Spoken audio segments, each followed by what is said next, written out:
মাঝে কথা বলে আমাকে পরীক্ষা করে যা বাংলাদেশ জামায়াত ইসলামী হালুয়াঘাট দুবাউড়া এলাকায় তো এত বেশি শক্তিশালী সংগঠন না, এখানে কেন্দ্র দখল করার জন্য হুমকি দেয় বিভিন্ন ধরনের।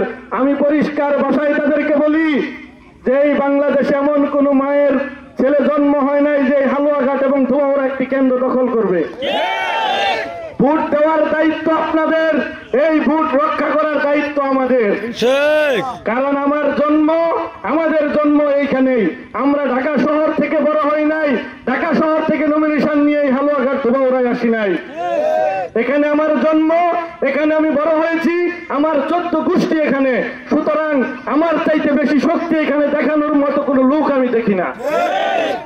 জামায়াত ইসলামী হালুয়াঘাট উপজেলা শাখার অন্যতম গুরুত্বপূর্ণ ইউনিয়ন 8 নং নড়াইল ইউনিয়নের 1 নং ওয়ার্ড কর্তৃক আয়োজিত আজকের এই নির্বাচনী কেন্দ্রের কমিটি গঠন অনুষ্ঠানে উপস্থিত আজকের অনুষ্ঠানের সম্মানিত সভাপতি, আমাদের সকলের মুরব্বী শ্রদ্ধাভাজন আলহাজ মইজউদ্দিন সাহেব, উপস্থিত বাংলাদেশ জামায়াত ইসলামী নাইলতাবাড়ী এবং নকলা সংসদীয় আসনের সম্মানিত সংসদ সদস্য প্রার্থী আমার প্রিয় ভাই গোলাম কিবরিয়া ভিপি ভাই, উপস্থিত বাংলাদেশ জামায়াত ইসলামী হালুয়াঘাট উপজেলা শাখার সংগ্রামী আমির আলহাজ মাস্টার মোয়াজ্জেম হোসেন, হালুয়াঘাট উপজেলা শাখার বিভিন্ন পর্যায়ের নেতৃবৃন্দ এবং আমার 8 নং নড়াইল ইউনিয়নবাসী সকলেই কেমন আছে?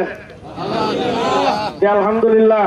আমরা আল্লাহ তাআলার শুকরিয়া আদায় করি যার একান্ত মেহেরবানিতে আমরা এর আগেই জেনেছি যে একটি প্রতিকূল পরিবেশ ছিল, যে বৃষ্টি হওয়ার সম্ভাবনা ছিল। আল্লাহ সেখান থেকে আমাদেরকে একটি সুন্দর পরিবেশে এখানে বসার সুযোগ দিয়েছেন, এই জন্য শুকরিয়া আদায় করি আলহামদুলিল্লাহ। দুরূদ ও সালাম রাসূলুল্লাহ সাল্লাল্লাহু আলাইহি সাল্লামের প্রতি এবং শহীদ ভাইদের শাহাদাতের কবুলিয়াত কামনা করছি। বিশেষ করে যারা এই 36শে জুলাই বিপ্লবে আমাদেরকে এই মুক্ত পরিবেশে কাজ করার সুযোগ করে দিয়েছেন, সেই সকল শহীদ ভাইদের রুহের মাগফিরাত কামনা করছি। যারা অসুস্থ আছেন, পঙ্গু আছেন, তাদের সুস্থতা কামনা করে আমি সংক্ষেপে কিছু কথা বলে আমার কথা শেষ করব। আমার ভাই, প্রিয় ভাই গোলাম কিবরিয়া ভাই বিস্তারিত বলেছেন, আমি শুধু সংক্ষেপে আপনাদেরকে কয়েকটি কথা বলবো। সম্মানিত ভাইয়ের, আমার ভাই বিস্তারিত বলেছেন আপনারা কেন বাংলাদেশ জামায়াত ইসলামীকে ভোট দিবেন। আমাদের 2 জন মন্ত্রী ছিল, তারা তার স্বাক্ষর রেখে গেছেন। আমি শুধু একটু স্মরণ করিয়ে দিতে চাই, চিনি শিল্প বাংলাদেশের সবচাইতে লস একটি শিল্প ছিল। এই মরহুম শহীদ মাওলানা মতিয়ার রহমান নিজামী রহমতুল্লাহ আলাই, উনি যখন শিল্প মন্ত্রণালয়ের মন্ত্রী হয়েছেন, সেই বিগত দিনের সমস্ত লস পুষিয়ে উনি একটি লাভজনক শিল্প প্রতিষ্ঠানে দাঁড় করিয়ে দিয়ে বিদায় নিয়েছিলেন। এরপর থেকে আবার এই চিনি শিল্প লস দিয়ে যাচ্ছে বাংলাদেশে। আপনারা ইন্টারনেটে যদি খোঁজ নেন বা এমনি খোঁজ নিয়ে দেখতে পারেন, তাহলে আমার কথা সত্যতা যাচাই করতে পারবেন। সম্মানিত ভাইরা, সমাজ কল্যাণ মন্ত্রণালয় নামে যে একটা মন্ত্রণালয় আছে, তাদের যে বিভিন্ন কাজকর্ম আছে, এটা বাংলাদেশের মানুষ আগে জানতোই না। মরহুমা শহীদ আলিয়া হাসান মোহাম্মদ মুজাহিদ সমাজ কল্যাণ মন্ত্রী হওয়ার পরে এই সমাজ কল্যাণ মন্ত্রণালয়কে একদম মানুষের দোরগোড়ায়, প্রত্যেকটা মানুষের দরজায় দরজায় পৌঁছে দিয়েছে এর সুফল। সম্মানিত ভাইরা, আপনারা যদি বাংলাদেশ জামায়াত ইসলামীকে আরো যাচাই করতে চান, তাহলে গত 5ই আগস্টের পরে বাংলাদেশে যেই ধরনের একটি অবস্থা তৈরি হয়েছে, আওয়ামী লীগ সবচাইতে বেশি নির্যাতন করেছিল কার উপরে? বাংলাদেশ জামায়াত ইসলামীর উপরে। আমাদের 11 জন নেতৃবৃন্দকে শাহাদাত বরণ করিয়েছে, অসংখ্য ভাই পঙ্গু হয়েছে, লক্ষ লক্ষ হাজার হাজার নেতা কর্মীকে জেলখানায় তারা কষ্ট দিয়েছে। এই আওয়ামী লীগের উপরে বিগত ফ্যাসিস্ট সরকারের যারা দোষর ছিল, তাদের উপরে সবচাইতে বেশি প্রতিশোধ নেওয়ার কথা ছিল কাদের? বাংলাদেশ জামায়াত ইসলামীর। কিন্তু বাংলাদেশ জামায়াত ইসলামীর সারা বাংলাদেশে কেউ বলতে পারবে না একজন কর্মী কারো বাড়িতে আঘাত করেছে, কারো বাড়ির একটা খের নিয়েছে লুট করে, কেউ বলতে পারবে? কেউ বলতে পারবে না। সুতরাং বাংলাদেশ জামায়াত ইসলামী যে আল্লাহর আইন, সৎলোকের শাসন, একটি ইনসাফপূর্ণ সমাজ প্রতিষ্ঠা করতে চায়, এটা শুধু মুখে বলে না, এটা কাজে পরিণত করে দেখিয়েছে বাংলাদেশ জামায়াত ইসলামী। আজকে বাংলাদেশ জামায়াত ইসলামী নিয়ে অনেক ধরনের অপপ্রচার দেওয়া হয়। বলা হয় জামায়াত ইসলামী যদি ক্ষমতায় যায়, তাহলে এই দেশের নারীদের স্বাধীনতা হরণ করা হবে।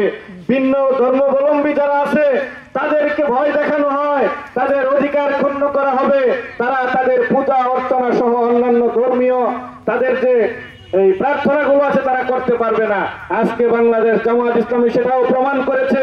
কিছুদিন আগে আমাদের হিন্দু কমিউনিটি ভাইদেরকে নিয়ে ঢাকায় একটি সম্মেলন হয়েছিল, সেখানে হিন্দু নেতৃবৃন্দ একটি পরিসংখ্যান দিয়েছিল। সেই পরিসংখ্যানে দেখা গেছে তারা আজকে সংখ্যালঘু বলে, আমাদের আমিরে জামাত দেখেছেন বলেছে যে সংখ্যালঘু বলতে বাংলাদেশে কোনো শব্দ নাই। আমি বাংলাদেশের একজন নাগরিক, অন্য ধর্মাবলম্বী যারা আছে তারাও এই দেশের নাগরিক, আমিরে জামাত পরিষ্কার বলে দিয়েছে। এবং সেই হিন্দু সমাবেশে একটা পরিসংখ্যানে দেখা গেছে যে বাংলাদেশে সবচাইতে বেশি অন্য ধর্মাবলম্বীদের, বিশেষ করে হিন্দুদের ঘর বাড়ি জমি দখল করেছে সবচাইতে বেশি আওয়ামী লীগ। তারপরে দ্বিতীয় অবস্থানে আছে বিএনপি, তারপরে আছে জাতীয় পার্টি। কিন্তু একটা প্রমাণও বাংলাদেশে কেউ দেখাতে পারবে না জামায়াত ইসলামের কোন নেতা কর্মী অন্য কোন ধর্মের মানুষের বাড়ি ঘর জমি জমা দখল করেছে। এই 5 তারিখের পরে প্রত্যেকটা হিন্দু বাড়ি, খ্রিস্টানদের বাড়ি, মন্দির বাংলাদেশ জামায়াত ইসলামের নেতৃবৃন্দ পাহারা দিয়েছে, কেন এখানে কোনো কুচক্রী মহল এখানে কোনো ধরনের ঝামেলা সৃষ্টি করতে না পারে। আর বলা হয় আমাদের এই বাংলাদেশে নারীদের স্বাধীনতা হরণ করা হবে। আরে ভাই, সবচাইতে বেশি স্বাধীনতা, সবচাইতে বেশি অধিকার তো ইসলামই দিয়েছে নারীদেরকে। সুতরাং বাংলাদেশ জামায়াত ইসলামী যদি ক্ষমতায় যায়, কেউ যদি কাউকে জোর করে তার ধর্ম থেকে, তার কৃষ্টি কালচার থেকে দূরে রাখা হবে না। বাংলাদেশ জামায়াত ইসলামী ক্ষমতায় গেলে নারীরা সবচাইতে বেশি অধিকার পাবে। নারীদেরকে ইসলাম বলা হয় বাংলাদেশে যে সমান অধিকার, আর নারীদেরকে ইসলাম এর চাইতে আরো বেশি অধিকার দিয়েছে। বাংলাদেশ জামায়াত ইসলামী যদি ক্ষমতায় যায়, বলা হয় যে গার্মেন্টসে চাকরি করতে পারবে না, নারীর অবাধে চলাফেরা করতে পারবে না। আজকে এই ধরনের অপপ্রচারের মাধ্যমে আমাদের কিপ্রিয় ভাই বলেছে যে জামায়াত ইসলামের বিরুদ্ধে যত ধরনের অপপ্রচারই চালানো হোক, আজকে মানুষ এই ধরনের কথা বিশ্বাস করে না। আমি তো আপনাদের গরিব মানুষের প্রতিনিধি, আমার তো প্রাইভেট কার নাই, গাড়ি নাই, আমি কিন্তু হালুয়াঘাট এবং ধুমারাজে আসি, যাতায়াত করি ময়মনসিংহ থেকে, এই পাবলিক বাসে যাতায়াত করি।